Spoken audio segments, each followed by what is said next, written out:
Can you hear me? Yes. Yes. Okay, brilliant. Yeah, so my name is Clementine Bedos. I am starting a PhD, a practice-led PhD in art. And my project is actually cross-departmental. So I'm working in between the art department and the computing department. And I received the Generation Delta studentship to fund this PhD. So I'm doing it full time. So this process of application has been a bit crazy, to be honest. It took at least a year for me, and maybe possibly a year and a half in total, if I count when I started thinking about it and developing it. So I think for the first 6 months, it was really a matter of familiarizing myself with the application process, trying to understand how this thing was working, and trying to imagine a project that was tailor-made for me. For me, my challenge was to find something that was specific enough to be a PhD project, but also encompassing, like big enough or encompassing all of my interests, because I knew that if it was not serving all my interests, it will possibly drag on for years, or I will lose interest into other things, or I will feel like I'm wasting my time. And I wanted really this PhD to support my practice as an artist, as opposed to kind of just, shift my attention to something else. So I really wanted this to support my journey and where I was going to. So it was really a matter of, kind of doing a lot of research, mapping all of my interests, and then kind of writing the project that will make sense for me. And I asked a few friends who were doing their PhD at the time, or people that had done a PhD, for their strategies in the way they like develop their project. And some of them were kind of saying like, mind mapping, and kind of like just putting everything on a piece of paper first, and then start weaving connections between things and discipline. And it's a long process for me. I mean, it was a long process for me. It really took time, and I needed to give myself that time. And then I decided to isolate myself for a month. I've got ADHD, and it was actually impossible for me to really write this application unless I was completely isolated. So I isolated myself for a month, and I divided my time. The first week, I had printed all of my research, and the first week I just highlighted everything that was really important, trying to really see like what categories, what will go in my personal statement, what will go in my research proposal. And then I gave myself kind of, a week and a half maybe to write the research proposal and personal statements. And I mean, that's how I work. I work with deadline really well. So that was the way I did it. And then I sent the draft to my potential supervisor and a few people who accepted to read it. And I gave myself a week to kind of just not look at it and just wait for feedback, so that I could really take a bit of distance from what I've done and really receive the feedback. And then when I received the feedback, worked a little bit on it, and then send it to one last person for proofreading. And I should have said that also during the 6 months of imagining the project, I contacted the person that I really wanted to work with, whose name is Michelle Williams-Garmacher. And at the time, she was really interested in my project, but she knew that she was leaving for research leave. So what she did is that she suggested a few people that would be interested in my research, and I think she even like talked to them about my project. And so in my research proposal, when I submitted it, actually I didn't know who was going to be my supervisor. I just put a few names, and this was a bit stressful actually, because I heard from a lot of people that the most important thing was to have like a supervision.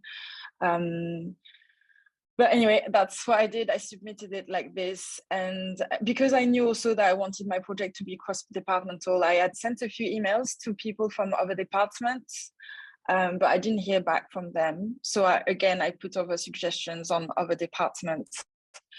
And so I think I had maybe 4 names of supervisors on my application when I submitted it.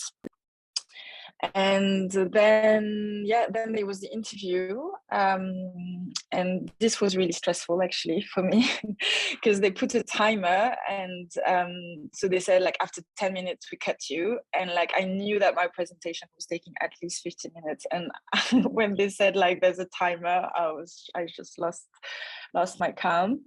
And apparently I didn't look stressed, but I was so stressed. And I think this was really because of I had built expectations in my head that like a PhD was so hard. And so yeah, I think I don't really have any advice on that, like except that just be prepared that they might put a timer, and that that can be stressful.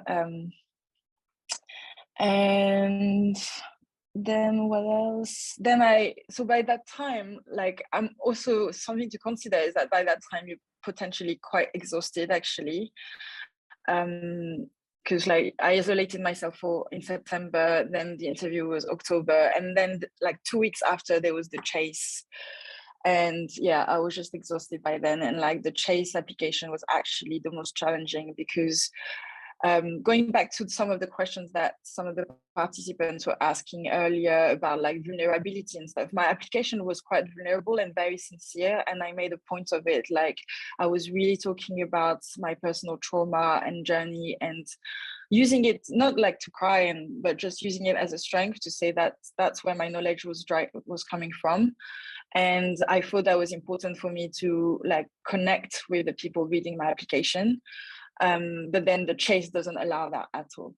And the chase is such like a kind of very strict and rigorous like format that there was no space for sensitivity, I felt. And it was very difficult to kind of like summarize these emotions or this path or this like questioning in that format. So for me, and we talked about it with Angela, for example, we felt like that was quite a painful process actually, the chase application. Like it felt like I had to shrink myself within these like boxes, and personally that was quite painful. And so I didn't get it, and then I found I was trying to find ways to like fund it through teaching. So I was teaching at Goldsmith at the time, and they confirmed my contract for another year. So I could have done my PhD in part-time. So teaching part-time and then doing a PhD part-time. But for me, it was really not a good option because the teaching was actually taking quite a lot of time and space. And luckily, the Generation Delta Open Call came up. And I think by that time, I had been to a few talks, and I really had the chance to refine my application. And then everything kind of came together because like my letter of references, my writing component. Oh yeah, I forgot to say that my writing component, that was quite useful. Like a few months before I needed to submit my application process, I was commissioned to write something that will be published. So I purposely wrote something that I will put in my application, my PhD application. So I used that deadline as a way to write this writing component for my application. And that was really useful. And so what was I saying? Yeah, I think by the time I applied for the Generation Delta, everything was very coherent and solid and really building like a story. And yeah, if I really look at my letter of reference, they were complementing my research. So things that I couldn't fit in the research proposal were explained in the letter of reference. And actually at that point, my supervisor was really busy and didn't have time to help me with the Generation Delta application, but thankfully people from the department were really supportive and offered their help. So I sent them my application and they sent feedback. So again, it's a lot of back and forth and just like keep asking people for different points of view. And Yeah, I think that's it. Thank you, Clementine. Let's get all the presentations and then we'll open up for Q&A. So Angela, I can see you're here now. So are you happy to? Yes, sorry, I had some technical problems. All I could see was a black screen, but I could see the participants were in the room. Yeah, just I'll speak really quickly, just because I know there are a few other people who are going to be presenting as well. I was really lucky that I got on very well with my master's supervisor, and I identified, and we identified through my master's research a significant knowledge gap in my area of interest, and she was very nurturing of my career and cared about my project. So, you know, from the get-go, I had a really strong supervisor who helped me through the whole process of applying for funding, applying to Goldsmiths for my PhD, and also applying for my funding. I think she was instrumental to my journey and getting me to where I am now. And that relationship is, for me, a really important one. So I would suggest that people, you know, put in place their supervisor from very early on. In terms of funding, one thing that I didn't know when I applied for funding through the Southeast Network for Social Sciences is that they have ring-fence funding for master's / PhD studentship, so a 4-year funding. And it's a lot easier to get those funding streams because there are less people applying. And if I had known that, I may have applied to do a master's leading on to a PhD study. So my journey was just so straightforward and really, really guided by my professor and also other professors that I made relationships with along the way. And I reached out to quite a few professors to just have a look over my research proposal when I was submitting it for funding, but for both my funding streams, for the one through the Southeast Network for Social Sciences, which I didn't get, obviously, and also for the Generation Delta studentship.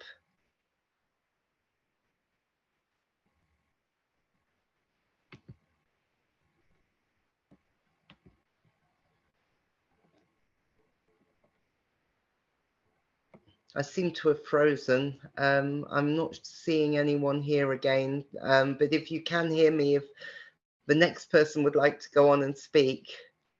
We can still hear you, Angela, if you're happy to carry on. Or would you?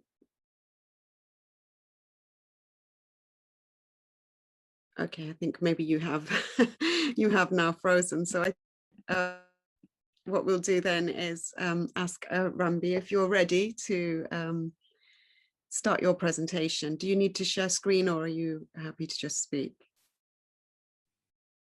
Yeah, yes, I'm just gonna speak. Hi, everybody. Really weird to be doing this online and not really seeing everybody. Really strange. But anyway, here, I hope you can hear me. Yeah, okay, cool, thank you. Yeah, because I just feel like doing it in person is better because that's also one of the things, right, that we don't get to see each other and really speak properly. So yeah, anyway, so I'm Rambi. I'm in visual anthropology and I just started my 2nd year. I'm Chase funded. So I started, when was it? Last year, 2021, September. So I had been at Goldsmiths for a long time. So I came to Goldsmiths to do my undergrad, which I had to do a foundation year for because I came in as a mature student at 34. So I did a 4-year undergrad, finished that in 2020. And I guess in 2020, when I was doing my 1920, when I was doing my final year, my 3rd year undergrad, is when I began to have this conversation about possibly doing a PhD, applying for funding. It's really not something that I had aspired to be honest. I didn't come to do my undergrad in order to do a PhD. It's just something that felt like came up. So I guess I was in conversation with the two people who would then become my supervisors, who had taught me since my foundation year, really, and therefore had known me for 4 years, had contributed a lot to my work and nurturing it. So they kind of had been like in a mentoring kind of position for me for all of that time. And they are the ones who encouraged me. One of them in particular, whose work was, you know, more speaking to my work in some way, had really been instrumental in, you know, urging me, like encouraging me to apply. And of course I was like, oh, can I do it? I don't know, you know, I don't know if it's for me, but I guess I just thought, why not? So luckily, some funding came up in my department for a research master, which I applied for, and thankfully got. If I hadn't got that, I wasn't going to do it because I wasn't going to be able to afford to pay for a master's, pay for living in London. So during that master's year is really when I knuckled down. The focus was really on designing the project, writing the proposal. So I had the research design modules, all of that stuff. So I had a year of taught masters, which was really focused on getting the proposal together. And I guess in that year, working very, very closely with the two supervisors, got my ideas down. But honestly, because I'd been in the department for a long time, I also had access to a lot of other people who'd known me since my undergrad. So other lecturers and professors in the department who I felt able to share the proposal with, for comments, for feedback.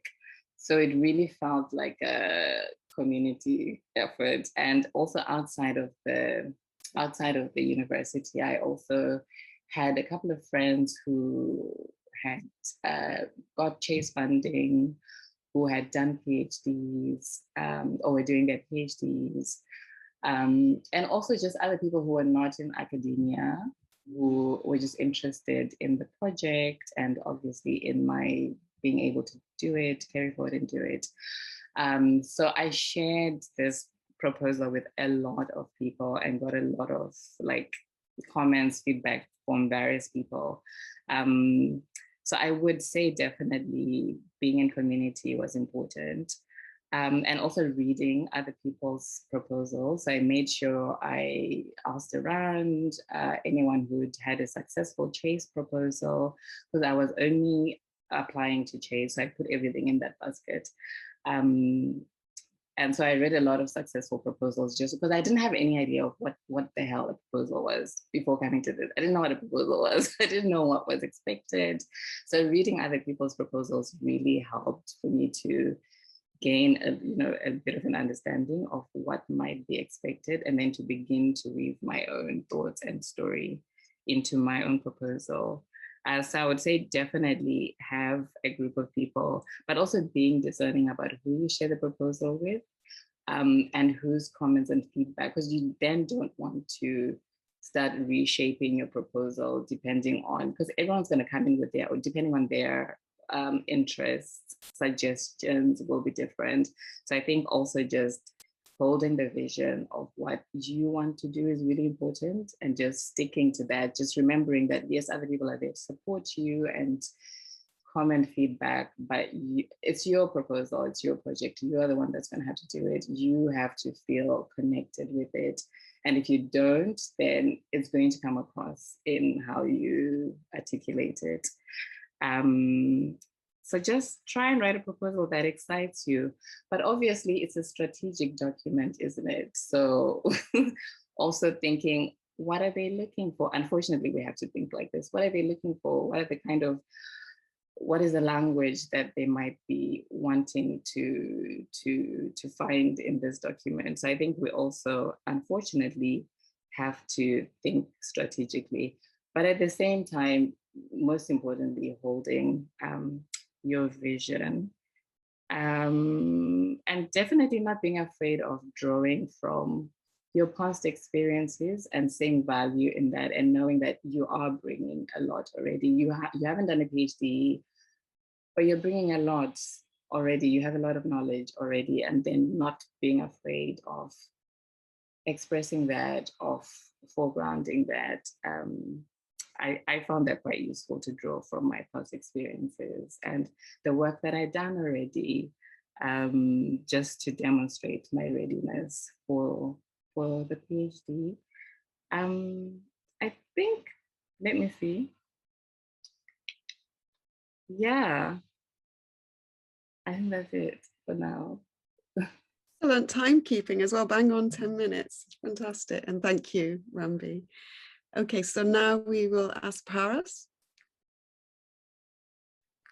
Are you going to share screen or speak? Okay. To speak. Hi, everyone. It's really nice to be here. Also feels very strange to do it virtually. But in a way, it's been really nice to listen to colleagues' experiences, because I think it can be so isolating, you know, applying for a PhD and then also embarking on one.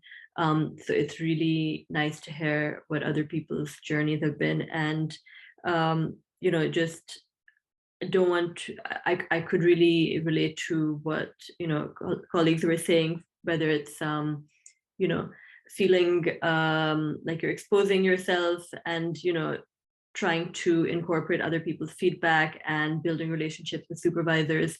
These are all kind of things that have been, things that I've also had to navigate. And it's, yeah, I think without repeating too much what other people have said, I guess my journey in terms of applying for the PhD has been quite interrupted. So I'm a second year as well, like Rambi, in the anthropology department, funded by the social by the ESRC and the Southeast Network for Social Sciences. It's a 3-year scholarship, and it's great to be able to do it that way, because it pays for the fees and the stipend and allows you to do the project full time. And I always studied anthropology at a different university for my undergrad and master's, worked for several years, and then got a job working in the admin team that doesn't exist anymore, actually, in the Goldsmith anthropology department for a few years. And this was actually a really great experience, because I was helping administer some of the research funding in the department and was able to try and understand the funding landscape, and really got a sense of how crazy it is that we actually don't have free PhDs. I mean, it's a job that, you know, doctoral candidates do, and the fact that we kind of have to apply for funding is a bit bizarre. And I guess the takeaway from that was that it's an exercise in translation. So kind of looking at what it is that you want to do and who you want to work with and what you want to put out there, translated into the terms that are meaningful to the funder. And that's kind of the strategy element of it. So I guess in terms of setting up my project, it changed a lot, particularly because in the middle of pandemic hit and I couldn't go to the location or it didn't seem feasible for me to apply for a project to go to a location where I didn't know whether I would be able to go. So I changed completely to be very local. And in a way, that's a very nice thing to have happened, because I really got to think about, okay, well, who am I? Why would people want to speak to me? How am I approaching this project? What can I offer? And in my particular experience, it was that being an Urdu-speaking Pakistani woman, proposing to work with Urdu-speaking Indian and Pakistani women in East London, where I also live, through an organization that I am already connected with, made sense to me in terms of how I would do it, but also made sense to the funder, seeing that, okay, it makes sense that this person can actually go and speak to these people.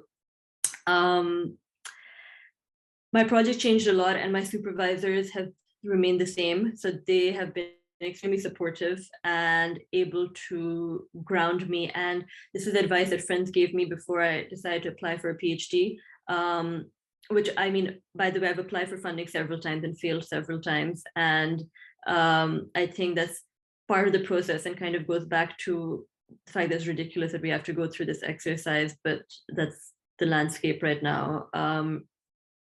I like to think not forever, but, you know, advice that friends gave me was that your supervisor relationship will really be important, because through the ups and downs of the PhD and through the isolation, that's going to be a constant relationship. And I think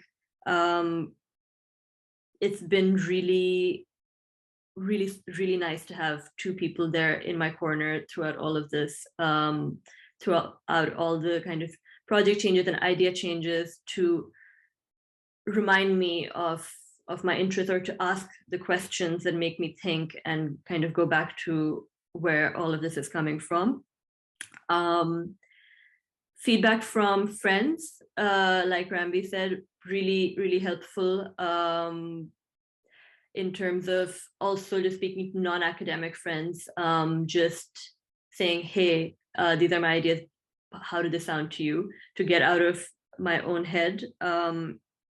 And I guess the last thing that I wanted to say was that, well, actually two things. One is that the advice that I've kind of held closest to my heart, that ever since starting the PhD, is really to not aim for perfection, because it really, I do long distance running as well, and it really is like running a long race, and it's just about kind of just making it from 1 mile to another.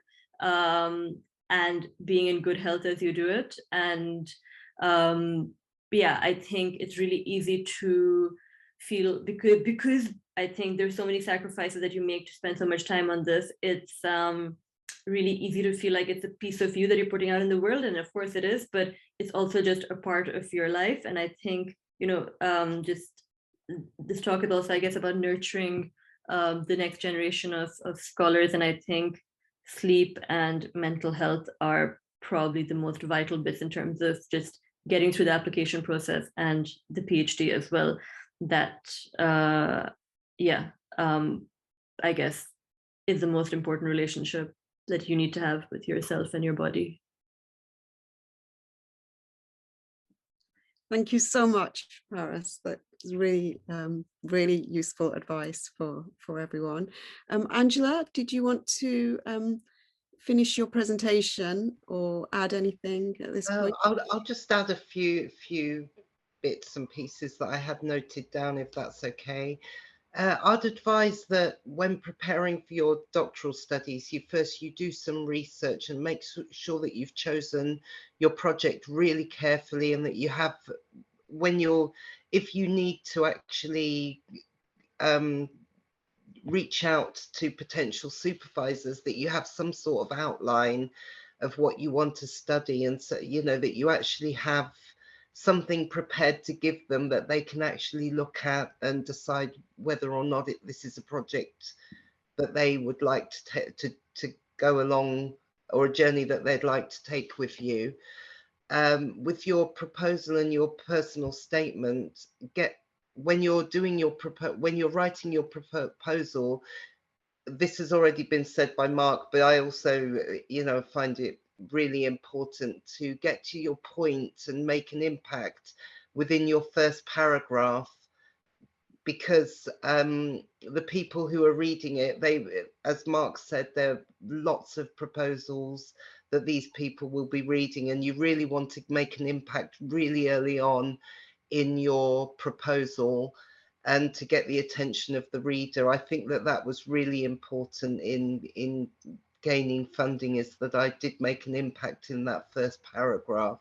And that you don't need a lot of jargon, and you know, that you do just stick to the point and make it easy to read. So I'd say clear and impactful. And also in your proposal, talk about how your supervisors are going to be the right people, and their fit in your career and in your research. I think I'll leave it there. Brilliant. Thank you, Angela. And thank you, all four of you, for taking the time to share your experiences and offer this really excellent advice. So you have got quite a few questions come in now, so we're going to keep you busy. So